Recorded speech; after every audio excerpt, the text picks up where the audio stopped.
Esse é o Ancapsu e nós vamos falar da decadência do Lula aqui, ó. Lula se afasta do contexto atual da esquerda e enfrenta a decadência. Eu vou pedir licença para discordar do pessoal do Gazeta do Povo aqui. As pessoas que eles chamam para falar aqui são bastante competentes, o Guilherme Kilter e o André Marsiglia, mas eu discordo deles, porque o problema do Lula não é ele se afastar da narrativa da esquerda. A esquerda como um todo está perdendo força. A narrativa da esquerda, a esquerda identitária, ela tem perdido força no mundo todo, porque é uma narrativa muito frágil, né?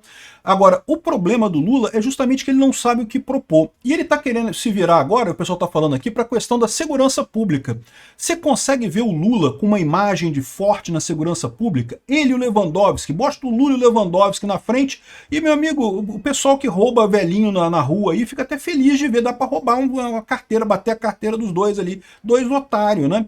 É muito diferente da imagem que projeta Bolsonaro e outras figuras que você tem também na política brasileira. Eu concordo que a segurança pública é uma pauta importantíssima, uma pauta que está fazendo falta no Brasil, e quem dominar esse negócio com estilo Bukele ganha a próxima eleição. Agora, o Lula não tem chance de fazer isso, ainda mais do lado do Lewandowski, né? Aqui, ó, é o que diz a Folha aqui, ó, com a PEC, mas sem plano. O Lula quer resolver o problema da segurança pública, mas não sabe nem por onde começar. Vamos entender esse assunto aqui. Essa notícia foi sugerida por Mamarov, Alexander Chuparov III e várias outras pessoas. Obrigado aí ao pessoal que sugeriu notícias lá no nosso site, no visãolibertaria.com. E obrigado a você que está assistindo o nosso vídeo. Se você gosta do nosso conteúdo, por favor, deixe o seu like, se inscreva aqui no canal, né? Pois bem, Lula se afasta do contexto atual da esquerda e enfrenta a decadência. Então, a tese que o pessoal está colocando aqui no Gazeta do Povo, que eu entendo, é uma tese razoável. De fato, o Lula está com um problema de agenda. Durante muito tempo, o pessoal ficava falando, não, porque o problema do Lula é comunicação. E o que eu falei aqui? Eu falei aqui várias vezes, não, a comunicação do Lula é uma bosta, é verdade, mas não é esse o problema do Lula. O problema do Lula é a pauta. A pauta do Lula é uma pauta atrasada. O Lula apresenta soluções para problemas de 50 anos atrás, que não são mais os problemas atuais, né? Então ele fala aqui, ó, que o próprio Lula fala que o povo é de direita, dizendo que não vê mais operários em passeatas do PT. Pois é, o mundo mudou. Hoje em dia, operários, ainda existem muitos operários, é verdade, mas até os operários já perceberam que essa promessa do sindicalismo, essa promessa da esquerda de melhorar as condições de vida, na verdade, não atende. E mais do que isso, hoje em dia, operário é um privilegiado, meu amigo. Vai ver qualquer metalúrgico do ABC, os caras ganham bem, bicho, os caras ganham, tem uma vida boa. Não tem esse negócio de querer revolução de nada, eles querem garantir a boquinha deles ali até o final da vida, porque estão bem, eles estão com a vida ganha.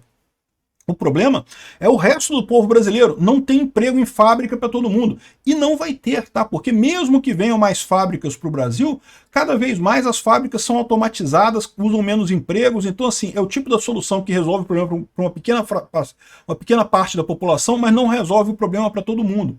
Então, o que o pessoal está vendo aqui é que, o que o André Marsiglia está dizendo é que morreu a pauta da esquerda marxista, a esquerda que visava, não que o proletariado vai derrubar a burguesia e coisa e tal.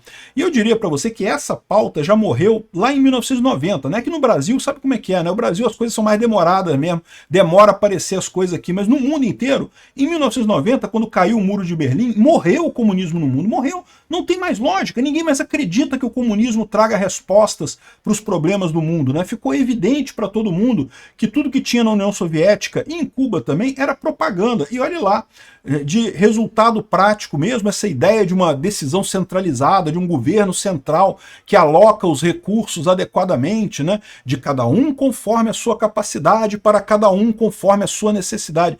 Isso não funciona por inúmeros problemas.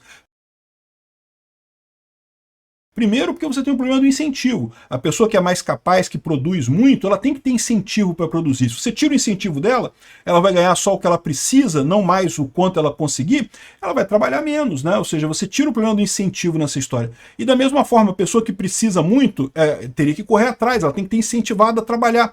Se ela vai receber o que ela precisa, independente de qualquer coisa que ela faça, meu amigo, o incentivo para ela correr atrás é menor, você perde produtividade para todo mundo. Mas o principal problema nem é esse, o principal problema é a questão da eficiência econômica, né? O Mises apontou isso lá atrás, que você quando tem, acaba com o sistema de preços, quando você começa a ter o planejamento central definindo quem vai ganhar o quê, quem vai fazer o quê no final das contas, isso se torna ineficiente, absurdamente ineficiente. Então você acaba tendo todo mundo pobre, é o que acontece em todos os países comunistas por aí, é o que aconteceu na União Soviética, aconteceu em Cuba, está acontecendo na Venezuela e vai acontecer no Brasil se a gente continuar no caminho que a gente está, né?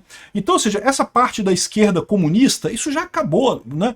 E aí o pessoal está falando aqui que não, que a esquerda foi para essa pauta identitária, identidade de gênero e racismo e não sei o que lá. E eu já expliquei para vocês que, embora sim a esquerda tenha tentado sair para esse lado, é a saída que a esquerda tem, é ambientalismo e a pauta identitária, né? Por quê?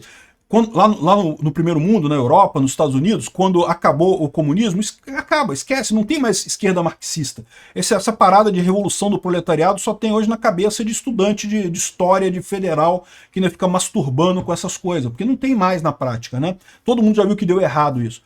A esquerda mundial tentou sair para esses dois caminhos, tentou sair para o caminho do identitarismo, não porque temos que privilegiar as minorias e coisa e tal, só que isso tem um problema também, porque esse ataque da esquerda para as minorias era justamente a ideia da teoria crítica, né? Ou seja, é uma ideia autofágica, como eu falei para vocês. A esquerda acaba atacando as próprias bases quando entra para essa coisa identitária. E, de novo, a própria pauta identitária é uma pauta frágil pra caramba. O pessoal que é transexual gosta de ser chamado pelo pronome correto. Se você chamar um transexual pelo pronome errado, é uma coisa errada. E eu consigo concordar com isso. Eu acho que, realmente, a pessoa deve se sentir mal sendo chamada pelo nome errado dela. Mas vamos falar duas coisas aqui. Quantas pessoas na sociedade são transexuais? É uma fração desse tamanhozinho. E segundo, qual que é a principal preocupação dessas pessoas? Eu sempre falo isso, a principal preocupação do transexual no Brasil não é a porcaria do pronome, é ter comida, é ter segurança, é conseguir chegar em casa sem apanhar na rua, sem ser roubado na rua. É esse o principal problema, não é, mas se chamar o pronome certo é melhor. Se chamar o pronome certo é melhor, eu concordo, eles ficam chateados se usar o pronome errado, mas isso não é o problema desse pessoal, o problema de todo mundo no Brasil, principalmente, você não pode tirar os transexuais no Brasil pelo Pablo Vittar e pela... Pablo Vittar mesmo o nome dele? Eu não lembro. E pela Erika Hilton e coisa e tal. Esse pessoal é rico, esse pessoal pode se dar ao luxo de se preocupar com o pronome. E eles não representam, se os transexuais do Brasil são 0, alguma coisa por cento da população, esse pessoal é 0, alguma coisa por cento da população transexual no Brasil. A imensa maioria dos transexuais no Brasil são pobres e a preocupação deles é conseguir comida, é ter segurança, poder chegar em casa sem apanhar, sem ser vítima de um assalto e ter comida para comer no dia seguinte, né? E é isso que é a preocupação, que é a preocupação da maior parte do povo brasileiro. Então fica essa pauta identitária, é uma pauta que não adianta. Se o Lula fosse para essa pauta identitária, ele só ia quebrar a cara também. Nesse ponto eu concordo. E é esse que é o problema que eu quero falar aqui. O problema da decadência do Lula não é esse negócio de nem dele abandonar a pauta da esquerda, nem dele não se adaptar à pauta nova da esquerda. É que a esquerda não tem mais respostas para os problemas do Brasil e do mundo. A gente está vendo isso como um fenômeno mundial. O que está acontecendo? Estruturas hierárquicas grandes estão perdendo eficiência a olhos vistos. A informação descentralizada garante que o governo não serve mais para nada. E a esquerda, enquanto ela prega um grande governo para resolver, seja para resolver a questão dos proletários e dos burgueses e coisa e tal, seja para garantir que todo mundo vai ser chamado pelo pronome correto e coisa e tal, o meio que eles usam para fazer isso, que é o governo, é um meio absurdamente ineficiente, não gera resultado de forma alguma. Então, no final das contas, é esse o problema da esquerda. Eles não têm pauta. Aí, é justamente o que fala que algumas pessoas da esquerda já estão começando a ver isso, já percebem que esse é o problema, não é a falta de comunicação, não é nada disso. É a pauta da esquerda que não se adequa ao que tem hoje, né? Mesmo a pauta trabalhista, de direitos trabalhistas, cara, eu fiquei anos tentando explicar para as pessoas, direito trabalhista é lixo, não serve para nada, não ajuda o trabalhador em nada esse negócio. Mas agora, com os empregos de aplicativo, o pessoal descobriu por conta própria, descobriu que, caramba, realmente, pô, é muito melhor sem isso, cara. Não é à toa que qualquer pessoa que ganha um pouco mais no Brasil sai da CLT e vai para PJ, porque é lógico, aquilo ali é só um monte de idiotice que tem na CLT, um monte de imposto que tem ali, que não ajuda o trabalhador em nada no final das contas, né? Mas enfim, agora aqui tem o que é o plano do Lula, né? Olha só, violência e falta de dinheiro, as razões pelas quais o Lula desidrata no Nordeste.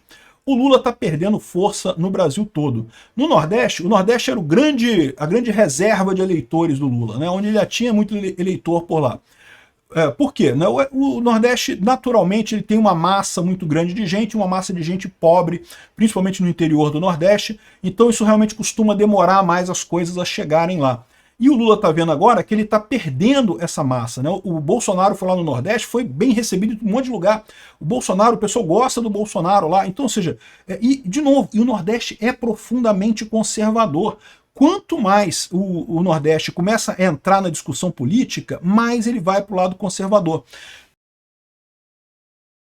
Aí o Lula está preocupado com isso, né? Está perdendo força no Nordeste, entre outras coisas, pelas lambanças que ele tem feito, evidentemente, prometeu um monte de coisa, não entregou nada, mas também porque justamente a informação descentralizada está chegando no Nordeste. Não é o pessoal ver o Peter Turguniev lá, ver o Ancapsu lá no celular, não é isso. É meramente um discutir os assuntos com o outro. Se o pessoal começa a discutir assuntos no WhatsApp da família, no grupo do futebol, no grupo da igreja e coisa, então começa a discutir os assuntos, o brasileiro ele é naturalmente mais de direita, é conservador e religioso, e no final das contas acaba abandonando essas figuras da esquerda, que é uma cambada de otário no final das contas, que não tem resposta para nada. Então repara como mesmo nisso a esquerda perde força, né? Até nisso a informação descentralizada tira força da esquerda. Aí a saída que ele tem é buscar a segurança pública. Isso é um cavalo de pau na história do Lula. Porque o Lula, a esquerda brasileira, o Lula nunca deram bola para a segurança pública. Ao contrário, sempre falaram que, ai, tadinho da vítima da sociedade, porque a vítima da sociedade está ali, está batida pela polícia, que não pode, não sei o que lá. E aí, ou seja, o Lula quer dar agora um cavalo de pau de 180 graus para usar a segurança pública como a arma dele, como uma grande campanha eleitoral. Isso vai ser muito engraçado, porque é igual dizer que o Lula vai se converter ao catolicismo, vai passar a ir na igreja agora, vai rezar a missa todo domingo. Não adianta, Lula, você não consegue vender isso para as pessoas já sabem quem você é, você já tem uma marca. Que era uma marca que há um tempo atrás ela encontrava eco em pelo menos parte da população brasileira e hoje não encontra eco em mais ninguém, né? O pessoal da Folha fala aqui, ó, o Lula tem uma PEC lá, olha só, olha as figuras patéticas que pretendem resolver o problema da segurança pública no Brasil. Você acha que tem alguma chance disso dar certo? É lógico que não tem essa chance, né? É o que eu falo para vocês, eu sou garantista. Eu tô do lado do Lewandowski, no que ele tange a tomar cuidado, que a polícia prende demais, polícia prende errado. Eu concordo com o Lewandowski nisso. Mas eu sou o primeiro a admitir que não é isso que o público brasileiro quer, não é isso que as pessoas no Brasil querem. As pessoas querem que a polícia senta a porrada mesmo no ladrão e se depois descobrir que não foi ladrão, manda para casa e beleza, bota um esparadrapo lá, tá tranquilo, faz parte da vida e pronto. É isso que a população quer no final das contas. E aí me vem o Lewandowski com essa cara de vovô bonachão dele aqui, o Lula com a cara de otário pronto para ser roubado e pronto, né? Nunca que esse pessoal vai conseguir resolver o problema da segurança pública do Brasil aos olhos da população. Mesmo que eles tenham um plano brilhante para fazer isso, nunca que vão conseguir comunicar isso para a população. O Bolsonaro consegue, o Bolsonaro tem cara de mauzão lá, eu fui PM, não sei o que lá, e já bati, tem que bater mesmo, tem que ter arma. E esse pessoal agora está querendo dar uma volta, um cavalo de pau de 180 graus nessa história deles aqui, para dizer que vão se preocupar com a segurança pública, mas nunca. É por isso que o Lula está desidratando no Nordeste, e está totalmente em decadência e vai continuar, ele não tem alternativas. Agora, é importante notar uma coisa aqui, o presidente do Novo, o Eduardo Ribeiro, diz que o Lula é um governo moribundo, que tem baixa popularidade, mas que vencer o Lula é difícil de qualquer maneira. E eu tendo a concordar com ele, tá? Por mais que o Lula esteja na merda, vai precisar de Bolsonaro para ganhar do Lula em 2026. Vai precisar de um apoio do Bolsonaro para ganhar do Lula em 2026. Ou Bolsonaro candidato, ou Bolsonaro apoiando abertamente um dos candidatos. Não precisa nem fazer campanha ou esse tipo de coisa, mas precisa ter o apoio explícito dele. Por que ganhar do Lula é difícil? Porque o Lula tem a máquina, meu amigo. A máquina tem uma força muito grande. O Bolsonaro, ele estava no comando da máquina em 2022, é verdade. Por isso que eu achei que ele também tinha muita chance de ganhar. E ele ficou muito perto de ganhar no final das contas. Mas lembra, a máquina reage a Bolsonaro. Embora ele estivesse no comando, ele desse ordem, ele mandasse, a máquina é contra, a máquina quer crescer. O mecanismo lá do governo de Brasília quer crescer de tamanho, quer gente de esquerda que é para crescer mais de tamanho. Então, ele não tinha o favor da máquina, o Lula tem. O Lula tem o controle da máquina, tem o favor da máquina, tem o STF do lado dele, vai ter, por mais que o TSE esteja controlado pelos ministros do Bolsonaro, vai ter uma pressão enorme do STF para, de novo, botar o dedão na balança lá contra a direita e a favor da esquerda. Então essa é a situação. Mesmo com a baixa popularidade do Lula, tem-se que tomar cuidado com esse cara. Ainda tem chance dele ganhar em 2026. Eu acho que ele não consegue. Eu acho que Bolsonaro, ou quem Bolsonaro indicar, ganha em 2026. Mas fácil não vai ser, não.